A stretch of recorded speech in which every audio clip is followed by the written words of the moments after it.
Buen día.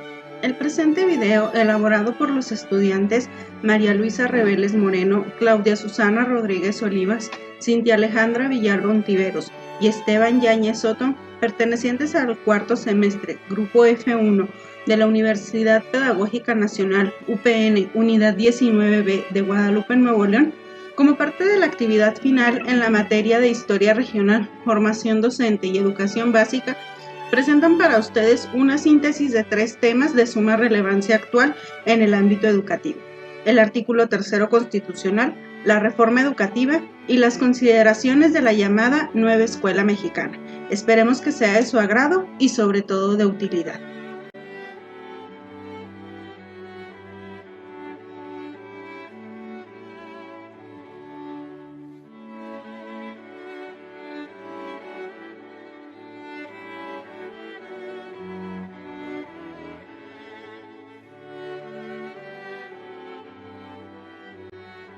En el siguiente video se presentarán los puntos de mayor controversia de la reforma educativa, así como los puntos de mayor importancia en la modificación al artículo 3 de la Constitución y las consideraciones de la nueva escuela mexicana, las cuales ambas tienen el compromiso por brindar calidad en la enseñanza, en el conocimiento, las capacidades y las habilidades de los educandos, requiriendo un fortalecimiento en áreas fundamentales como lo son la comunicación, las matemáticas y las ciencias, ya que son el centro de la formación integral de niñas, niños, adolescentes y jóvenes. Su objeto es promover el aprendizaje de excelencia, inclusivo, pluricultural, colaborativo y equitativo a lo largo de su trayecto de formación, garantizando de esta manera las condiciones de excelencia en el servicio en cada nivel, modalidad y subsistema.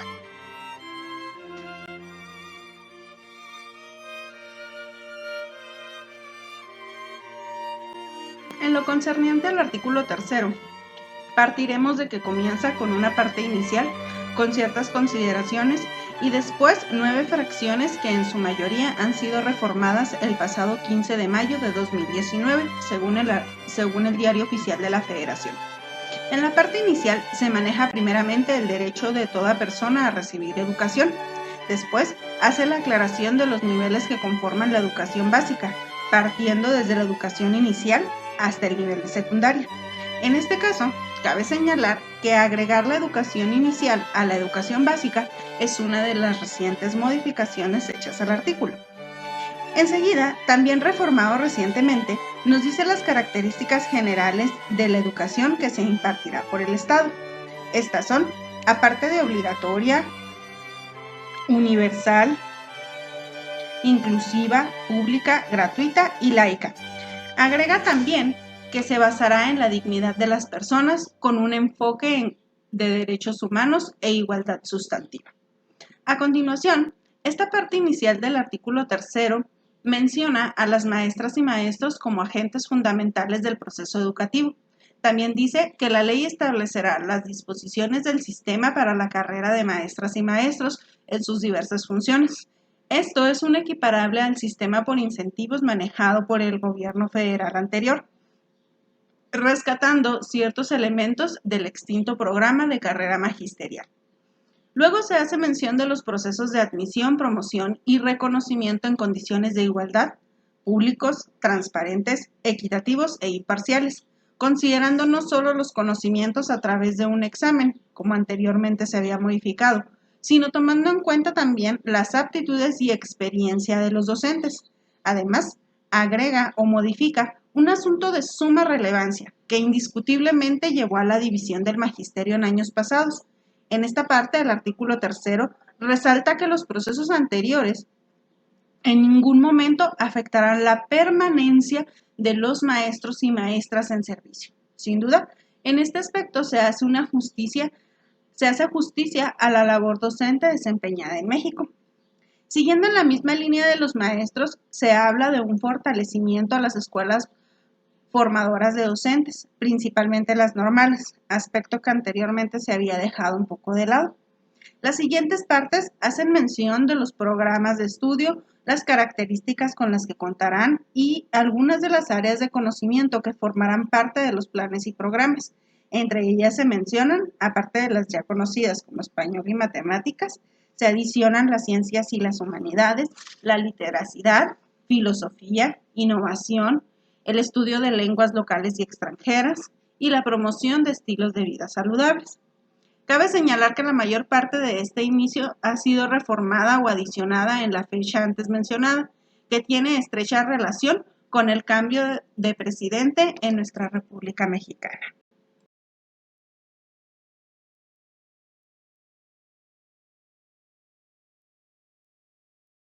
A continuación les comentaré lo más relevante de las 9 fracciones que integran el artículo 3 constitucional. La fracción 1 se limita a establecer el carácter laico de la educación, dejándola al margen de cualquier doctrina religiosa. La fracción 2 es un tanto más amplia, ya que establece los criterios sobre los cuales se basará la educación. Nos dice que deberá tener un carácter democrático, será nacional, contribuirá a la mejor convivencia humana, será equitativo, inclusivo, intercultural, integral y de excelencia. Algunos de los aspectos antes mencionados fueron reformados y los últimos 4 han sido adicionados. La fracción 3 simplemente establece el carácter gratuito de la educación y de ahí nos vamos a la fracción 4, que también ha sido reformada, donde a grandes rasgos dice que el Estado apoyará la investigación educativa, humanística, tecnológica, entre otros aspectos. La fracción 5 habla de la educación impartida por los particulares y hace la aclaración de que tratándose de educación básica, es decir, inicial, preescolar, primaria o secundaria, se deberá apegar a los aspectos mencionados anteriormente, al igual que cumplir con los planes y programas de estudio vigentes. La fracción sexta, que aparentemente no ha sido reformada, menciona la autonomía de las instituciones de educación superior.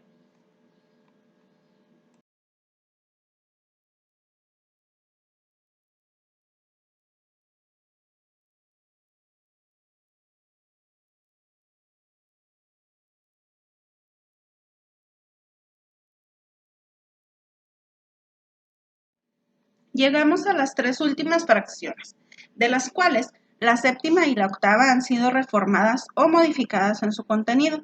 La fracción 7 dice que se expedirán leyes necesarias para la distribución de la función social educativa a lo largo del país. Llegando a la fracción octava, que es bastante amplia, establece la creación de un sistema nacional de mejora continua de la educación, considerando que será un organismo público descentralizado, el cual realizará estudios e investigaciones sobre el sistema educativo nacional, determinará los indicadores de los resultados en educación, establecerá los criterios en cuanto a la evaluación, emitirá lineamientos relacionados con el desarrollo del magisterio, promoverá mecanismos de coordinación entre las diversas autoridades educativas de los distintos niveles, sugerirá elementos que contribuyan a la mejora de los objetivos y finalmente se encargará de la difusión de información. Podríamos pensar que este organismo tiene demasiadas funciones, pero la misma fracción del artículo 3 constitucional dice que la ley establecerá las reglas para su organización y funcionamiento, el cual regirá sus actividades con apego a los principios de independencia, transparencia, objetividad, pertinencia, diversidad e inclusión.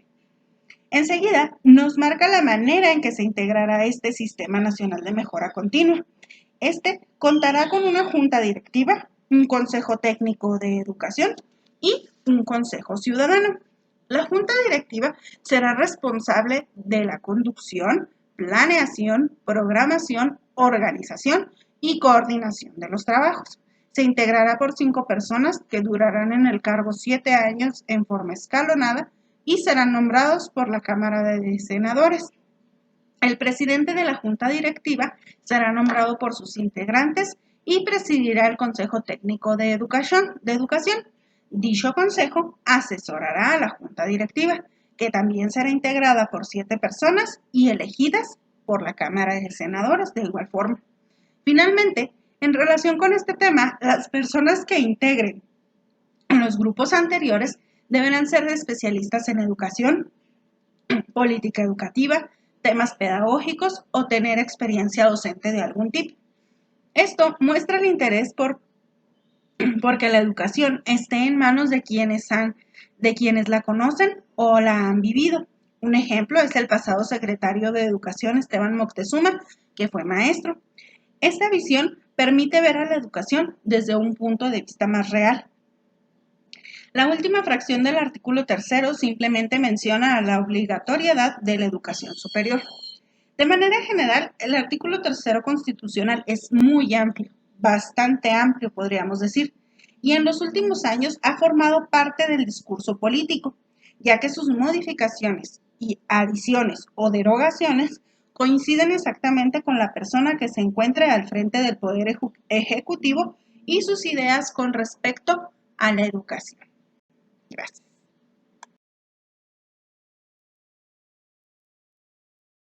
Controversias de la reforma educativa. Los fines de la educación no son siempre los mismos, cambian con el tiempo, porque están ligados al tipo de hombre y de sociedad que se pretende formar.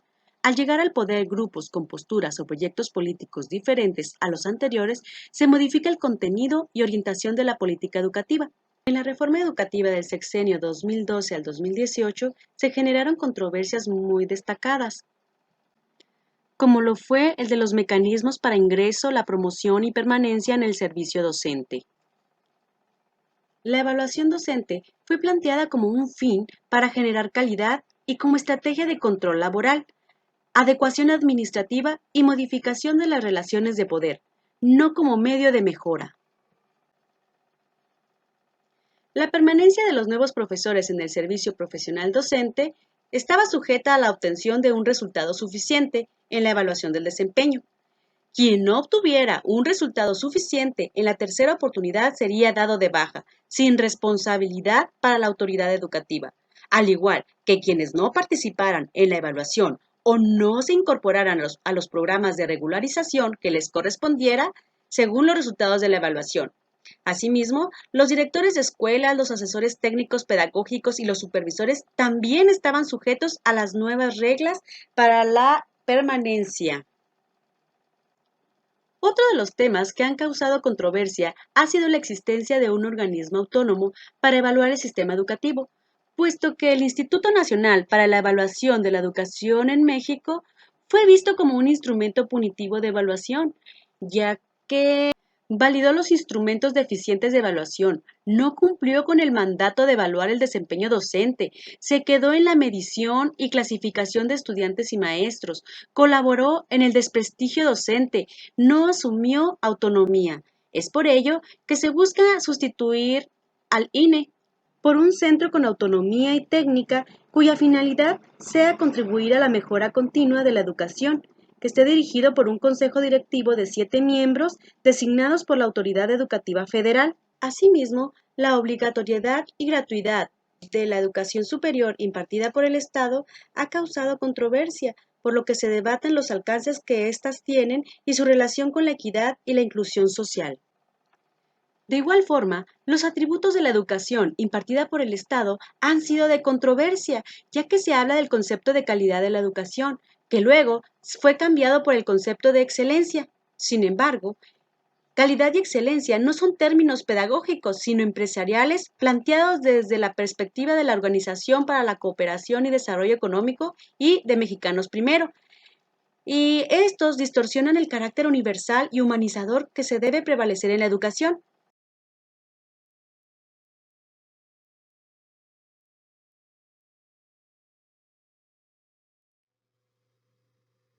La nueva escuela mexicana es un nuevo modelo educativo para implantarse en México. Su objetivo es desarrollar los valores en armonía para mejorar de manera continua los procesos de enseñanza y aprendizaje, basándose en una educación integral para la vida. Tiene como objetivos prioritarios revalorizar al magisterio y poner al centro de la enseñanza a las niñas y a los niños. La nueva escuela mexicana buscará implementar una educación profundamente humanista, científica y tecnológica. El objetivo es desarrollar todas las facultades del ser humano sin dejar de lado los derechos, cultura y solidaridad. Y se promoverán valores necesarios para mejorar el proceso de enseñanza y aprendizaje.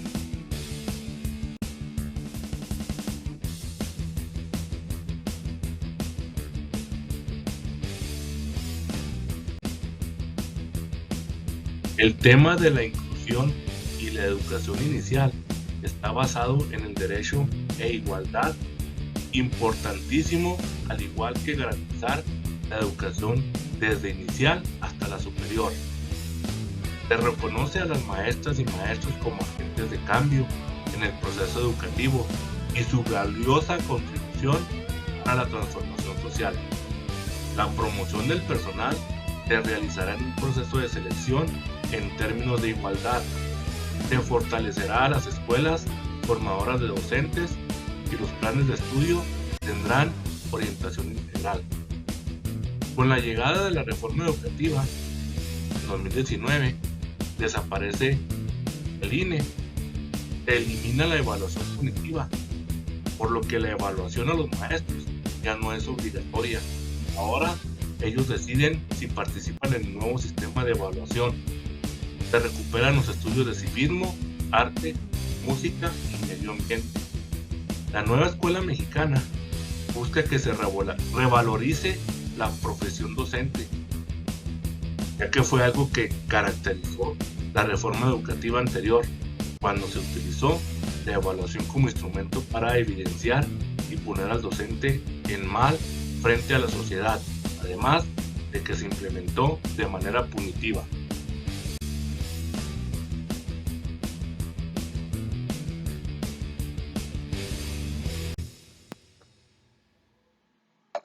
Como conclusión, el derecho humano a la educación, junto con el Estado, deben estar basados en acciones positivas para brindar de manera universal los distintos tipos de educación.